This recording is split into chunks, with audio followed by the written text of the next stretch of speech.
नमस्कार, hornbill TV देख रहे हैं आप। मैं हूं आपके साथ विशाल गर्ग। खबरों की शुरुआत करेंगे इस वक्त की बड़ी खबर से। मुख्यमंत्री पुष्कर सिंह धामी कई मेलों का करेंगे शुभारंभ। मेला स्थल गोचर चमोली जाएंगे सीएम धामी।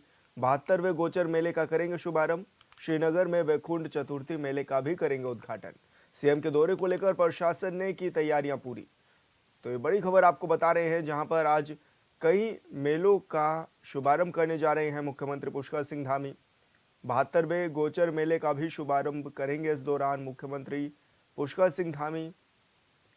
और इसी के साथ ही श्रीनगर में वैकुंठ चतुर्थी मेले का भी आज उद्घाटन करेंगे मुख्यमंत्री पुष्कर सिंह धामी। तो सीएम के दौरे को लेकर प्रशासन ने भी तैयारियां पूरी कर ली हैं। तो मुख्यमंत्री पुष्कर सिंह धामी आज कई मेलों का भी शुभारंभ करेंगे। आज 2 जिलों में मुख्यमंत्री पुष्कर सिंह धामी रहने वाले हैं। इस दौरान मेला स्थल गोचर चमोली भी जाएंगे सीएम पुष्कर सिंह धामी।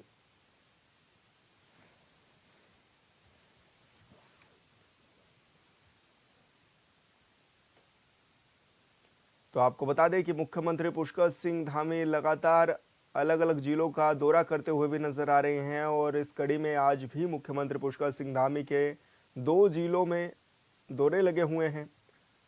इस दौरान मुख्यमंत्री पुष्कर सिंह धामी कई मेलों का भी शुभारंभ करेंगे। साथ ही मुख्यमंत्री पुष्कर सिंह धामी के कार्यक्रम को लेकर प्रशासन भी अलर्ट मोड पर है। सभी तैयारियों को पूरा कर लिया गया है।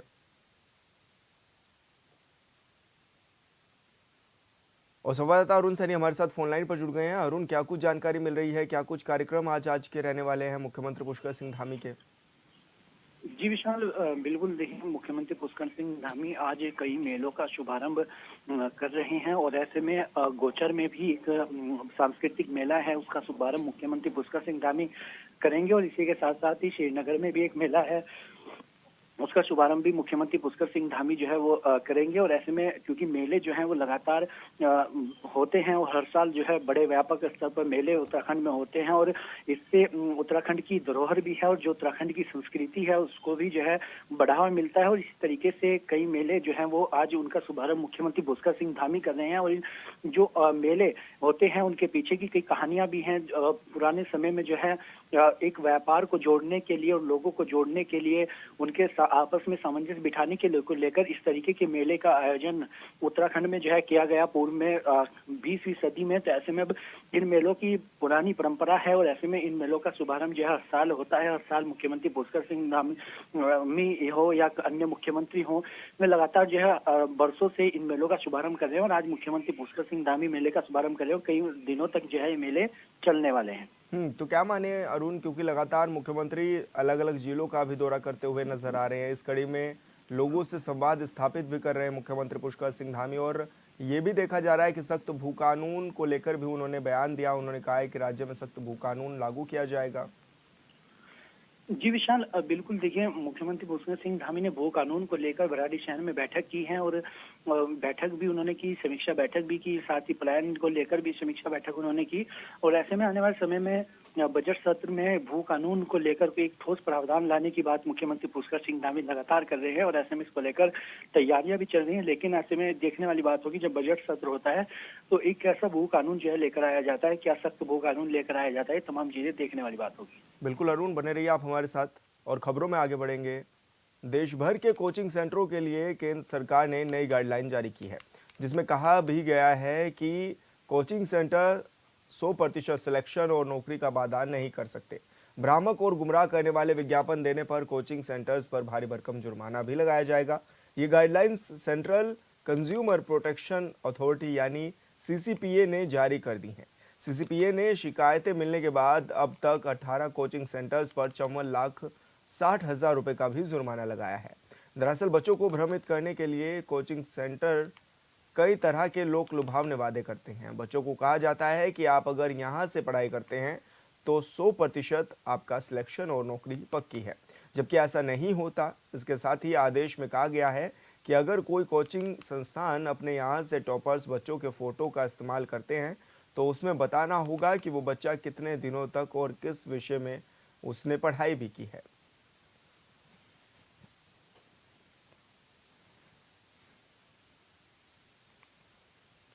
और संवाददाता अरुण सैनी हमारे साथ लगातार बने हुए हैं। अरुण, क्या माने, क्योंकि जिस तरह से विज्ञापन दिए जाते हैं संस्थानों की ओर से और कहा जाता है कि 100% सिलेक्शन होगा और ऐसे में नहीं हो पाता, कई बच्चे फिर भी भटकते हुए नजर आते हैं, तो क्या माने अब किस तरह की गाइडलाइन भी जारी की गई है? जी विशाल, देखिए देश भर में जो कोचिंग सेंटर है और निजी संस्थान जो कंपटीशन की तैयारी छात्र छात्राओं को कराते हैं, और ऐसे में कई बार ये देखा गया कि अक्सर जो है कोचिंग सेंटर वाले जो होते हैं संस्थापक उनके द्वारा एक विज्ञापन जारी किए जाते हैं जिसमें 100% नौकरी का दावा, 100% सिलेक्शन का दावा, इस तरीके के तमाम दावे किए जाते हैं और जो टॉपर्स बच्चे हैं उनके भी फोटो का इस्तेमाल किया जाता है। तो ऐसे में अब जो है सीसीपीए की तरफ से एक गाइडलाइन जारी की गई है जिसमें ये कहा गया है कि जो भी कोचिंग संस्थान इस तरीके के भ्रामक विज्ञापन जो है वो जारी करेंगे और 100% नौकरी का दावा या 100% सिलेक्शन का दावा करेंगे, उनके खिलाफ सख्त से सख्त कार्रवाई होगी। और इस तरीके की शिकायत जो है लगातार सीसीपीए को मिल रही थी और अब केंद्र सरकार भी जो है वो कार्रवाई करेगी। और अभी तक जो है सीसीपीए के द्वारा करीब जो 18 ऐसे कोचिंग संस्थान हैं जिन पर कार्रवाई की गई है और जिन पर जो है 54,60,000 के करीब का जो जुर्माना वो सीसीपीए की तरफ से लगाया भी गया है। तो ऐसे में अब आगे आने वाले समय में किस तरीके से इन पर कार्रवाई होती है, जो विज्ञापन जारी करते हैं इन पर किस तरीके से रोक लगाई जाती है, ये तमाम चीजें देखने वाली बात होगी। क्योंकि कई बार बच्चे इन भ्रामक विज्ञापनों के जरिए बड़े बड़े कोचिंग सेंटरों में प्रवेश लेते हैं, भारी भरकम फीस भी जमा करते हैं और उसके बाद जो है सिलेक्शन भी नहीं हो पाता, तो उसके बाद कई बच्चे जो है डिप्रेशन में भी पहुंचते हैं। तो इसी को लेकर सीसीपीए के द्वारा एक गाइडलाइन जारी की गई है और आने वाले समय में इस पर क्या कुछ एक्शन लिया जाता है, किस तरीके से कार्रवाई होती है, ये तमाम चीजें जो है देखने वाली बात होगी। बिल्कुल अरुण, बहुत शुक्रिया आपका तमाम जानकारी साझा करने के लिए। कहते हैं कि किसी भी प्रदेश का तब तक संपूर्ण विकास संभव नहीं है जब तक गांव का विकास नहीं होगा। शायद यही वजह है कि उत्तराखंड सरकार ने अब ग्रामीण इलाकों में विकास कार्यों पर जोर देना शुरू कर दिया है। सरकार गांव में उद्यमिता को बढ़ावा देकर पलायन रोकने पर जोर दे रही है। चमोली पहुंचे मुख्यमंत्री ने एक तरफ जहां राज्य स्तरीय ग्रामीण उद्यमिता विकास कार्यशाला में लोगों की समस्याएं सुनी, तो दूसरी तरफ राज्य के सबसे बड़े मुद्दे यानी भू कानून को लेकर भी लोगों से बातचीत की है। हमने समूह से जुड़ के काफी आगे, मतलब हमारी महिलाएं आत्मनिर्भर हुई हैं।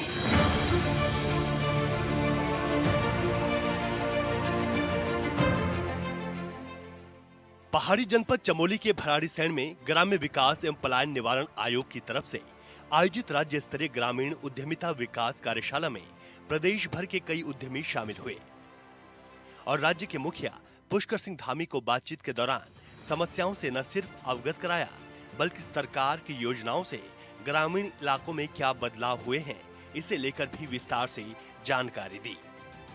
2012 में मैंने ये होम स्टे शुरू किया था। वहाँ पे जो हमारा पैतृक घर है, लगभग 100 साल पुराना घर है, वहाँ पे हम लोगों ने होम स्टे में काम शुरू किया। तो 2017 और 18 के बीच जब सरकार ने हमारी सहायता की कि सबसे पहले हमको रजिस्ट्रेशन वहाँ पे सरकार के द्वारा दिया गया कि भाई आप लोग होम स्टे चलाते हैं, एक लाइसेंस हमको मिल गया था कि वैधिक तरीके से हम उस होम स्टे को चलाते हैं। और उस होम स्टे के माध्यम से लगभग वहाँ पे 500 युवा इसमें रोजगार कर रहे हैं, स्वरोजगार अपना रहे हैं।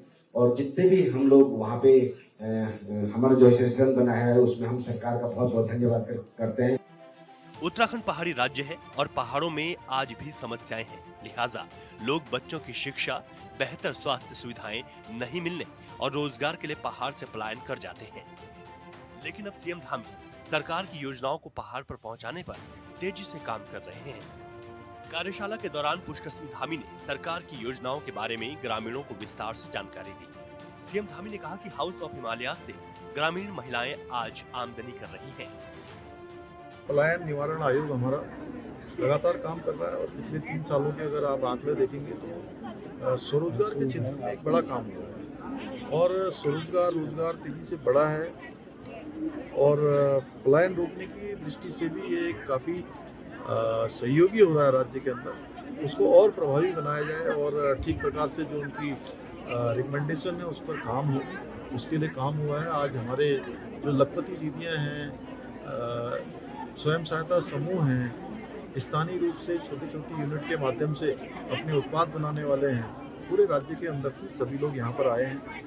उनके भी बहुत सारे सुझाव आए हैं और निश्चित रूप से उनकी जो सक्सेस स्टोरी है वो अन्य लोगों के लिए भी प्रेरणा है। जैसे 1 लाख से अधिक लखपति दीदियाँ अभी तक बन गई हैं अनेक लोग स्वरोजगार रोजगार करके आज यहाँ स्वयं का उद्यम कर रहे हैं, रोजगार कर रहे हैं, अन्य लोगों को भी रोजगार से जोड़ रहे हैं। उनमें से जो सुझाव आए हैं कि कुछ और चीज़ों का सरलीकरण होना चाहिए, कहाँ पर कोई दिक्कत आ रही है, तो हमने वो सारी चीज़ें आज यहाँ पर हमको मिल गई हैं। हम जल्दी ही उन सबका परीक्षण करेंगे और हमारा प्रयास होगा कि उनको सरलीकरण भी मिले। उत्तराखंड की ग्रीष्मकालीन राजधानी गैरसैंण में आयोजित भू कानून को लेकर भी स्थानीय लोगों के साथ चर्चा की गई। ग्रीष्मकालीन राजधानी में भू कानून संबंधित महत्वपूर्ण बैठक कर धामी सरकार एक बड़ा संदेश देने की कोशिश की है। धामी सरकार पहले ही इस बात को कह चुकी है कि जन भावनाओं, जनहित और राज्य हित को ध्यान में रखते हुए निर्णय लिए जाएंगे। भू कानून पर काफ़ी सारा काम पहले ही जो है श्री सुभाष कुमार जी की अध्यक्षता में जो कमेटी बनी थी उसने काम किया है और उसका हम लोगों ने क्रमवार रूप से आज उस पर चर्चा हुई है और प्रारूप बनाने वाली समिति ने बहुत सारा काम किया है। पहले भी काफ़ी सारे सुझाव लिए हैं और किस प्रकार से हम उसको सही दिशा में लागू करें जिससे कि राज्य के अंदर जो ज़मीनों का दुरुपयोग हुआ है, ज़मीनें खरीद कर लोगों ने उसके प्रयोजन का ठीक प्रकार से उपयोग नहीं किया है और अनेक जगह पर जो शिकायतें आई उस पर अभी कार्रवाई भी हो रही है। पूरे राज्य के अंदर हर जिले से उसकी पूरे प्रारूप मंगा लिए गए हैं, पूरे दस्तावेज आ रहे हैं और उन पर कार्रवाई स्वतः ही हो रही है। अब जल्दी ही चूँकि हमको भू कानून लाना है, लागू करना है, तो उसमें सभी के सुझाव बहुत महत्वपूर्ण हैं। बीजेपी विधायक विनोद चमोली का कहना है कि त्रिवेंद्र सरकार में पलायन आयोग का गठन किया गया था और सरकार लगातार इस पर काम कर रही है। सीएम धामी ने पलायन आयोग को लेकर भराड़ीसैंण में समीक्षा बैठक की जिसमें कार्यों को लेकर चर्चा की गई। सौभाग्य की बात है कि 9 नवंबर को पीएम मोदी ने भी अपने संबोधन में रिवर्स पलायन की बात करते हुए उत्तराखंड वासियों से अपने घर की ओर जाने की अपील की। उन्होंने कहा कि सीएम धामी स्पष्ट कर चुके हैं कि जल्द ही प्रदेश में सख्त भू कानून लाया जाएगा। भारतीय जनता पार्टी की त्रिवेंद्र जी की सरकार ने पलायन आयोग बनाया था और पलायन आयोग पे पूरे जिलों का हमने ब्यौरा तैयार किया और उसकी सिफारिश के अनुसार हम आगे काम कर रहे हैं। जैसे हमने ग्रोथ सेंटर बनाने का काम किया, 90 से ऊपर ग्रोथ सेंटर पूरे प्रदेश में संचालित होने जिसमें 70 से ऊपर चल रहे हैं। इसी तरह जैसे हमने होम स्टे का काम को आगे बढ़ाया और आज भराड़ीसैंण में बैठकर हम फिर पलायन की समीक्षा कर रहे हैं कि अगर उसमें कितना काम हम कर चुके हैं, कितना काम आगे हमको करना है। और उसके साथ साथ हमने अपनी प्रतिबद्धता ये भी दिखाई है कि अभी कुछ दिन पहले हम लोगों ने जो प्रवासी उत्तराखंडी हैं उनको लेकर यहाँ पर एक बड़ा सम्मेलन किया और सबसे अपील की है कि सब लोग रिवर्स पलायन को चलें। उत्तराखंड में मौजूदा सबसे बड़ी मांग जो है वो है पहाड़ से पलायन रुके और राज्य में एक सख्त भू कानून हो, जिसे लेकर धामी सरकार ने पहले ही क्लियर कर दिया है। अगले बजट सत्र में बीजेपी की सरकार सख्त भू कानून लाएगी। तो अब बात रहती है कि पलायन कैसे रुके। तो इसके लिए अब सीएम देहरादून छोड़ उन इलाकों में जाकर ही लोगों से बात कर रहे हैं जहां समस्याएं हैं। इधर विपक्ष के सवालों की बौछार जारी है। कर रहा है। जी ने आज चमोली में जो बैठक ली है, ग्रामीणों के साथ बात करी है कि सख्त भू कानून उत्तराखंड के अंदर कैसे लेके आए और पलायन यहाँ से हम कैसे रोक सकते हैं। तो मुख्यमंत्री जी को ये सारी बातें केदारनाथ उपचुनाव के दौरान की याद आ रही है। ये तो जब राज्य का निर्माण हो रहा था, मैं स्वयं एक राज्य आंदोलनकारी हूँ, तो हमने राज्य का आंदोलन ही इसीलिए किया था कि यहाँ से पलायन रुके, उद्योग धंधे लगे, सख्त भू कानून हो, लोगों को यहाँ पे रोजगार मिले। लेकिन ये सारी चीजें धरातल पर देखने को नहीं मिल रही है। आज मुख्यमंत्री जी इस पे बात कर रहे हैं पलायन रोकने की। इनके पलायन आयोग में जो इन्होंने बनाया था, वो पलायन आयोग में स्वयं ताला लग गया है। तो ये पलायन क्या रोकेंगे? सख्त भू कानून की जो तिवारी जी ने सख्त भू कानून राज्य के अंदर बनाया था वो आपने खत्म कर दिया। आज मुख्यमंत्री जी पलायन रोकने की बात कर रहे हैं, सख्त भू कानून लाने की बात कर रहे हैं। ये आप लेके आइए ना, तब जनता मानेगी कि आप कुछ कर रहे हैं। इसमें कोई शक नहीं है कि उत्तराखंड राज्य गठन के 24 वर्ष बीत जाने के बाद अभी भी पहाड़ से कुछ न कुछ लोग पलायन कर रहे हैं। ये अलग बात है कि पलायन करने की रफ्तार कम हुई और इन सब के बीच ये भी सच है कि सरकार अब पहाड़ों में तेजी से विकास कार्य कर रही है, जिससे पार्टी के नेता दावा करते हैं कि अगर आधी आबादी यानी महिलाएं ही अगर आर्थिक रूप से मजबूत हो जाती हैं, तो पहाड़ से पलायन पूरी तरह रुक जाएगा। इसी 9 नवंबर को स्थापना दिवस पर पीएम मोदी ने भी राज्यवासियों और यहाँ आने वाले सैलानियों से अपील की थी, जिसमें उन्होंने कहा था कि उत्तराखंड के लोग पुराने घरों को ही स्टे होम बनाएं और गांव जरूर जाएं। लिहाजा ये उम्मीद है कि उत्तराखंड के लोग अब गांव भी जाएंगे और आने वाले सैलानी यहाँ के लोकल प्रोडक्ट भी खरीदेंगे। जिससे पहाड़ के लोगों की आमदनी बढ़ेगी तो पलायन रुकेगा। Bureau report, hornbill TV. 20 नवंबर को उत्तराखंड की केदारनाथ सीट पर उपचुनाव है, लिहाजा बीजेपी और कांग्रेस पार्टी चुनाव प्रचार में व्यस्त है। सरकार के राज्य मंत्री देवेंद्र भसीन ने हॉर्नबिल टीवी से बातचीत में जीत का दावा किया है। देवेंद्र भसीन का कहना है कि बीजेपी की जीत इसलिए तय है क्योंकि कांग्रेस के लोग सिर्फ झूठ बोलने का काम करते हैं। खास बातचीत में और क्या कुछ कहा वो भी आपको सुनाते हैं। राज्य मंत्री देवेंद्र भसीन जी हमारे साथ मौजूद हैं। सर, जिस तरह से चुनावी सरगर्मियां भी तेज हो गई हैं, केदारनाथ में उपचुनाव भी हैं, कितनी तैयार है बीजेपी, किस तरह की तैयारियां हैं सर? केदारनाथ विधानसभा उपचुनाव के लिए भारतीय जनता पार्टी पूरी तरह तैयार है और हमारी जो वहाँ पर स्थिति है उसमें हम भारी बहुमत से जीतने वाले हैं। और इसके पीछे मुख्य कारण ये है कि माननीय प्रधानमंत्री श्री नरेंद्र मोदी जी ने जो केदारनाथ में विकास कार्य किए, माननीय मुख्यमंत्री श्री पुष्कर सिंह धामी जी के निर्देश पर जो वहाँ काम हो रहे हैं और हमारे जो स्थानीय प्रतिनिधि हैं उन्होंने वहाँ के विकास के लिए जो काम किया है और हमारी विचारधारा, तो इन सब के चलते केदारनाथ की जनता एक बार पुनः भारतीय जनता पार्टी में विश्वास व्यक्त करेगी और हमारी प्रत्याशी वहाँ से प्रचंड बहुमत से जीतेगी। सर, कांग्रेस भी लगातार जीत का दावा कर रही है और पिछली 2 बारी से जो इलेक्शन भी लड़ रहे हैं कांग्रेस की तरफ से, मनोज कुमार जी मनोज रावत जी को उन्होंने वहाँ से अपने प्रत्याशी के तौर पर उतारा है। किस तरह से बीजेपी बीट भी करेगी, क्योंकि मुद्दे उनके भी काफ़ी हावी हैं, चाहे वो केदारनाथ सोने चोरी को लेकर के लगातार वो सवाल उठा रहे हैं और भी तमाम बातें वो कहते हुए नजर आ रहे हैं। सर देखिए, कांग्रेस का चरित्र है भ्रम फैलाना। जैसे केदारनाथ मंदिर को लेकर उनके द्वारा कहा जा रहा है कि वहाँ सोना चोरी हुआ, लेकिन कोई प्रमाण देने की स्थिति में नहीं है और ना ही कुछ कहने की स्थिति में है। केवल एक ही बात को बार बार दोहराते हैं, झूठ बोलते हैं, दोहराते हैं। और ये चरित्र उत्तराखंड के नेताओं का नहीं है, बल्कि कांग्रेस के जो वरिष्ठतम नेता हैं, चाहे उसमें राहुल जी हों चाहे दूसरे हों, वो भी एक झूठ को लेकर के लगातार बोलते रहते हैं। तो यही इनकी स्थिति यहाँ पर भी है। सच्चाई ये है कि कांग्रेस जो है उत्तराखंड के विकास की हमेशा विरोधी रही है। राज्य आंदोलन में भी इन लोगों ने आंदोलनकारियों पर गोली चलवाने में एक भूमिका निभाई और राज्य बनने के बाद भी अगर हम कांग्रेस के 10 साल का शासन देखें तो उसमें भारी भ्रष्टाचार हमारे को देखने को मिलता है। तो ऐसे में उत्तराखंड की जनता जानती है और यही कारण भी है कि जो विकास हुआ है और जो भारतीय जनता पार्टी का चरित्र है, तो उसको देखते हुए जनता ने जहां लोकसभा में तीसरी बार हमको विजयी बनाया, वहीं एक बार फिर दोबारा धामी जी के नेतृत्व में राज्य में हमारी भाजपा की सरकार बनी और उसी क्रम में हम केदारनाथ भी जीतेंगे और आने वाले जो स्थानीय निकाय के चुनाव हैं उनमें भी हम विजय प्राप्त करेंगे। सर, एक और तो आप विकास की बात कर रहे हैं, आप बता रहे हैं कि कितने विकास कार्य केदारनाथ में हुए हैं, वहीं विपक्ष इस चीज़ को लेकर के बोल रहा है कि जो विकास कार्य हो रहे हैं उसमें बड़ी बड़ी मंजिलें खड़ी कर दी गई हैं केदारनाथ में, जो भी कि डेमोग्राफिक चेंज का कारण भी बन सकती हैं।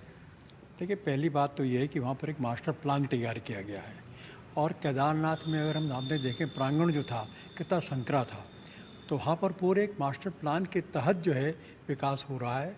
नए भवन तो ज़रूर बनेंगे ही, अगर कहीं पर पुराने भवन हटाए गए हैं या कोई विस्तार हो रहा है तो नए भवन तो बनेंगे ही, लेकिन उन सब बातों को ध्यान में रखा गया है। जो वहाँ की जो क्षेत्रीय पर्यावरण है उसकी रक्षा हो, पर्वतों के मामले में सावधानी बरती गई है।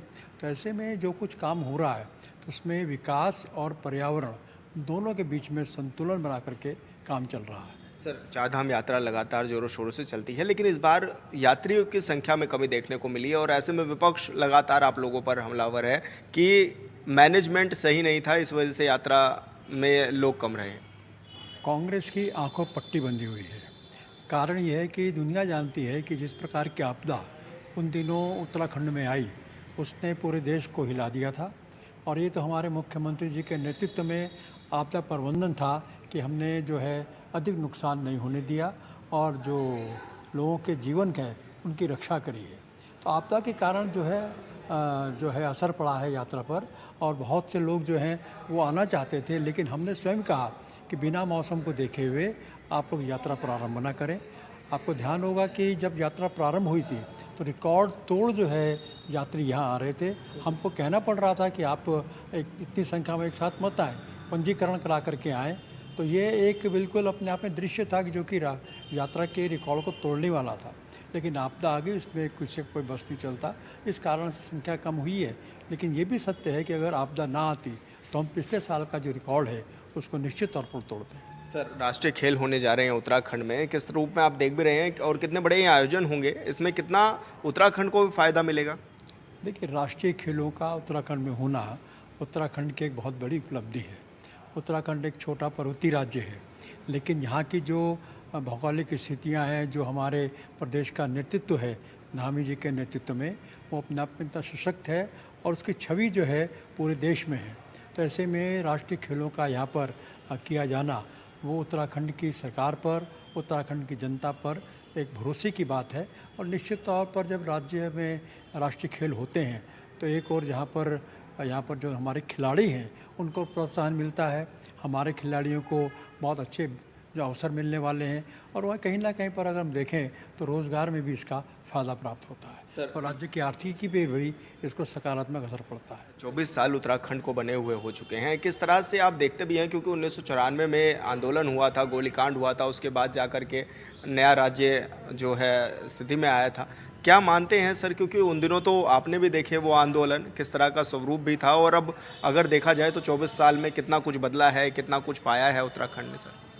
देखिए, 24 साल की यात्रा जो है वो विकास की यात्रा तो है, लेकिन ये भी हम मानते हैं कि जितना हो सकता था उतना यहाँ पर नहीं हो पाया।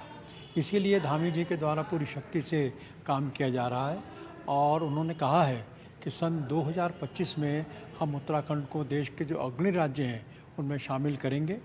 इसके अलावा हमारे माननीय प्रधानमंत्री जी ने भी एक बहुत ही महत्वपूर्ण बात कही कि यह दशक उत्तराखंड का दशक है और माननीय प्रधानमंत्री जी का उत्तराखंड के प्रति स्नेह और आशीर्वाद दोनों बरकरार हैं। तो केंद्र की मदद से, राज्य सरकार की मेहनत से जो है हम विकास की ओर बढ़ रहे हैं और निश्चित तौर पर हम उन सपनों को पूरा करेंगे जो हमारे आंदोलनकारियों ने देखे थे और उत्तराखंड राज्य निश्चित तौर पर देश का अग्रणी राज्य होगा। धन्यवाद सर। हॉर्नबिल टीवी से बातचीत करने के लिए राज्य मंत्री देवेंद्र भसीन जी हमारे साथ थे, जो कि तमाम विषयों पर हमारे साथ बातचीत कर रहे थे। हॉर्नबिल टीवी के लिए देहरादून से विशाल गर्ग। और फिलहाल इस बुलेटिन में इतना ही। आप देख रहे हैं हॉर्नबिल टीवी। नमस्कार।